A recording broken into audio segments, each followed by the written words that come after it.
Welcome to the Compliance 911 Show, a no-nonsense podcast discussing hot topics for today's busy compliance professional. It's everything you wanted to know about regulatory compliance, but we're afraid to ask. And now, here are your hosts, Dean Stockford of M&M Consulting and Len Suzio of Geodata Vision.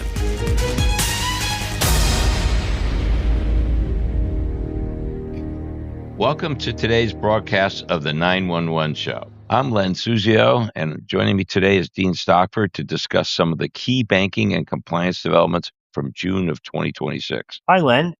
There are some pretty significant developments within the last few months that are affecting compliance, lending, deposit operations, fraud prevention, and fair lending. So I thought it would be a good time to review what bankers should be paying attention. Well, I think that's a great idea. Good.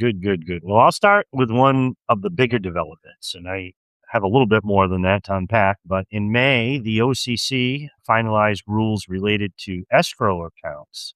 The two final rules kind of reinforced the authority of national banks and federal savings associations to manage real estate escrow accounts. And most notably, the rules affirm that these institutions can decide whether to pay interest on escrow accounts and whether to charge related fees relative to those accounts. And the second rule formally determines that federal law preempts state laws that attempt to restrict that flexibility. So in practical terms, this means banks operating under federal charters have greater consistency across state lines when managing those escrow accounts. Okay, so Dean, you mentioned that these rules became final in May. What's the effective date for these rules? Oh, that's a great question, Len. And both of them became effective June 18th of 2026. And the OCC believes reducing uncertainty may encourage additional real estate lending activities. That's good information for our bank listeners. Yeah, I agree. And in addition to the OCC escrow rules, of course, another one of the prudential regulators, the FDIC, weighed in recently and updated guidance on official signs and advertising provisions, which govern what the usage, obviously, of the official logo, the signage, and what they must do for advertising. Sounds perfunctory, but why is it important, Dean? Well, the short answer is that this is a compliance issue that essentially affects virtually every FDIC insured institution. All right. So we've got a lot of FDIC listeners, I'm certain. Yeah. So can you summarize the updated guidance for them? Oh, yeah, sure, Len. Yeah, the FDIC updated the Q&A that supports Part 328 of the advertising rules. Financial Institution Letter 22-2026, say that three times fast. Updated Q&As that provide answers to a collection of questions from stakeholders, including insured depository institutions, trade associations, tech companies, vendors, and other entities, and are intended to promote transparency and support implementation efforts. So each Q&A pair includes the date that it was last revised with all of the new, of course, responses to that. Okay, so when was the last revision? Well, the latest changes were dated May 13th of 26. All right. Do you have any recommendations for our financial institution listeners on the updates?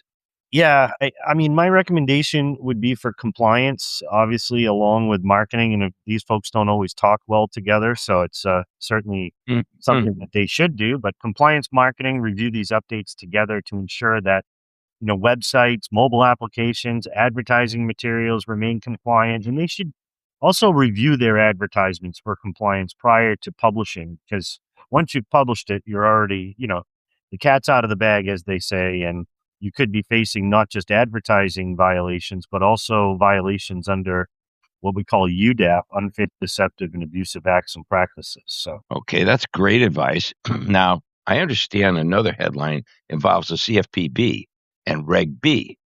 That ought to get a lot of attention. What exactly happened there? Yeah, well, obviously you and I have worked a lot around Reg B and, of course, fair lending overall. But as you're aware, President Trump issued the Executive Order 14281 entitled Restoring Equality of Opportunity and Meritocracy. which seek to eliminate the use of the disparate impact liability in all contexts. But this has created all kinds of confusion and concern in compliance circles, and it's not over yet. In May, the CFPB finalized changes to Reg B under Equal Credit Opportunity Act. Those changes narrowed certain fair lending interpretations, including the use of that disparate impact theory. Shortly after that, a coalition of consumer advocacy groups, and as we know, they can be very loud, and fair lending vendors filed a lawsuit challenging those changes. And this situation has created some, additional uncertainty because of the litigation around it that could affect how these revisions are ultimately implemented. Hmm.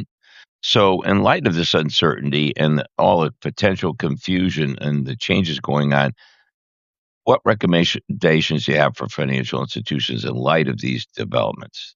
Yeah, well, personally, I would recommend that institutions, as they always say, stay the course, but continue maintaining strong fair lending programs and monitoring the developments closely. Regardless of the legal outcome, regulators will continue expecting banks to identify and address unfair lending risk. And as you know, Len, you've mentioned this many times before, and that is, administrations change every 4 years. So, Hmm. Oh, yeah. we could be facing a different administration, and they could be a look back, and they could implement, or pivot and swing the pendulum in the opposite direction or backwards. So, very important that they constantly monitor those programs. Well, I agree. And as we know, regulatory enforcement for redlining continues to be an issue for institutions.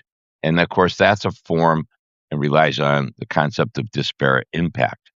Yeah, absolutely. So it plays right into that theory as we've been discussing. So let's pivot though to financial crimes compliance. I hit on a couple of really important topics, obviously already based on the guidance that was issued in that letter. But this is another area that's deemed much higher risk for institutions. And FinCEN, the Financial Crimes Enforcement, issued a joint advisory in June, June 8th, that is, in Financial Institution 2026-A002 that has received quite a bit of attention. Well, you described it as a quote joint advisory. It sounds to me like other institutions or agencies, I should say, weighed in on this advisory. Am I right? Yes, that is correct. And FinCEN, along with the FDIC, OCC, and NCUA, released joint advisory warning financial institutions about fraud schemes that are associated with unlawful employment of unauthorized workers. The advisory highlights risks such as identity theft, payroll fraud, other schemes that they're using to conceal employment activities. It also provides 18 specific red flags that an institution can use to identify this suspicious activity. So I think, folks should certainly study what those red flags are so that they're aware of the types of things they should be looking for.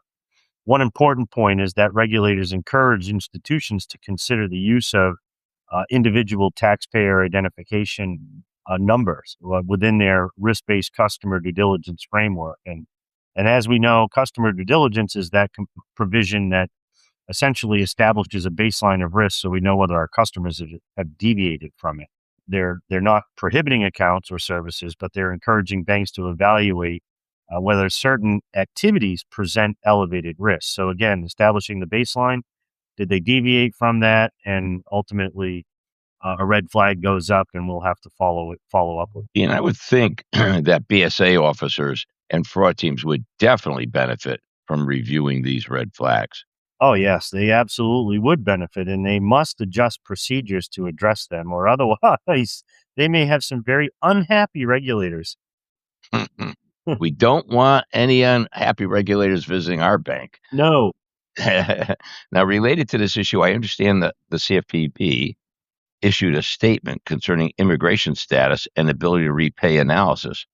What's the significance? What's going on there? Yeah, well, no, that's another great question. I mean, the CFPB stated that a borrower's immigration status may be relevant when assessing repayment ability for mortgages and credit cards. Importantly, the Bureau emphasized that this statement is guidance. It doesn't does not carry the force of the law, but nonetheless, it does signal how the CFPB currently views underwriting risk considerations overall. So critical. Yeah, very critical. Wow, it seems to put banks between a rock and a hard place. So, with it not carrying the force of law, what should financial institutions do? Well, I think probably one of the very first steps is the written program. Lenders should review their underwriting policies with certainly, I would think, through a legal lens or legal counsel, and ensure any considerations remain consistent with applicable fair lending requirements under Reg B and, of course, other consumer protection laws. It's all about the consumer. Yes. Any additional fraud schemes within the guidance? Yes, there it absolutely was, and we'll talk about fraud prevention for a minute because FinCEN also updated guidance regarding Section 314B information sharing, and we have really there's two components in BSA, so it's you got 314A requirements, and then what they call 314B requirements, and 314B is an information sharing platform, which essentially allows registered participants, so a registered financial institution, to share certain information regarding fraud investigations via BSA or the fraud department with other financial institutions, as long as both of them, and we've confirmed it, are registered participants. And so FinCEN clarified that financial institutions can share information regarding suspected fraud under 314B,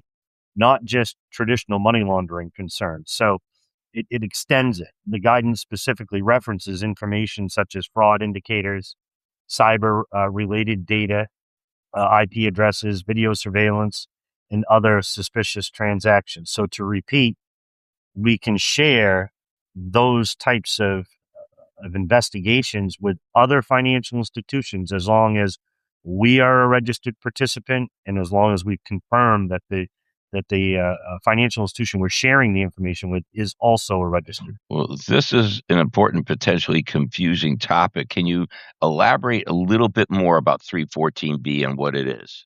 Yeah, well, it's under the U.S. Patriot Act, and it provides a voluntary framework for financial institutions to share information with each other to identify and report activities that may involve money laundering, terrorist financing, or fraud, while offering a safe harbor from liability for participating institutions. And again, this guidance just adds to uh, some of the information that they can share, and is encouraging institutions to share that information. So, as a reminder, we should make sure that we're registered and the institution we're sharing with is registered. Well, that to me sounds like it's one of the most practical updates of the month.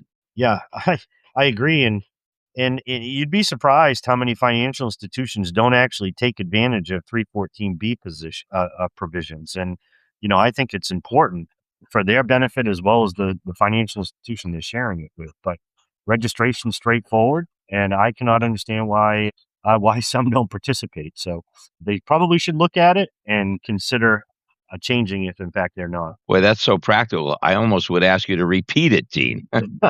uh, but I hope our listeners, since this is a recording, you can replay this last minute of Dean's advice, which is extremely practical. And I want to thank you for these updates today, Dean. But do you have anything additional to add?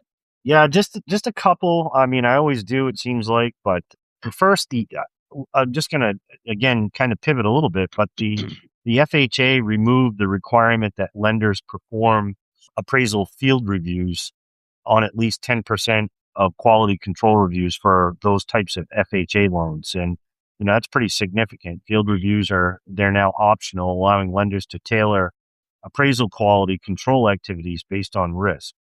So this change provides more operational flexibility while maintaining, core appraisal compliance standards. For lenders with robust quality control programs, it could help reduce cost and improve overall efficiency, given that significant change.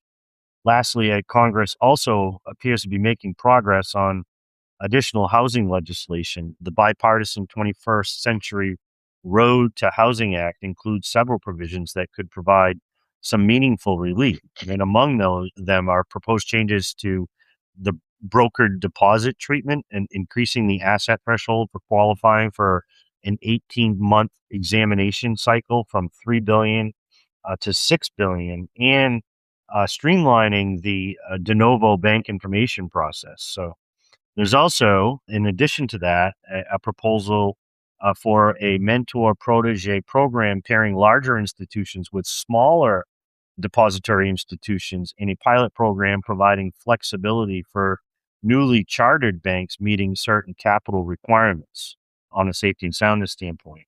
And while this bill's still moving through the legislative process, and as we know, that could take forever, but bankers should certainly watch it closely because several provisions could have a direct impact on community institutions and specifically the lending area overall. Well, Dean, this has been an extremely informative podcast, and I think you've offered some really practical advice to our listeners. I certainly appreciate you addressing all these regulatory insights for our listeners today. This is Len Suzio from GeoData Vision. And this is Dean Stockford from M&M Consulting saying thank you for listening to today's podcast. And please let us know of any topics you'd like to hear in future episodes. Thanks for listening to the Compliance 911 Show. If you like the podcast, be sure to subscribe so you don't miss an episode. While you're at it, please give us a like and review to help others find the show. As always, links are in the show notes, and you can always find us online at compliance911show.com. Follow M&M Consulting and GeoData Vision on LinkedIn for all the latest news and information on compliance hot topics.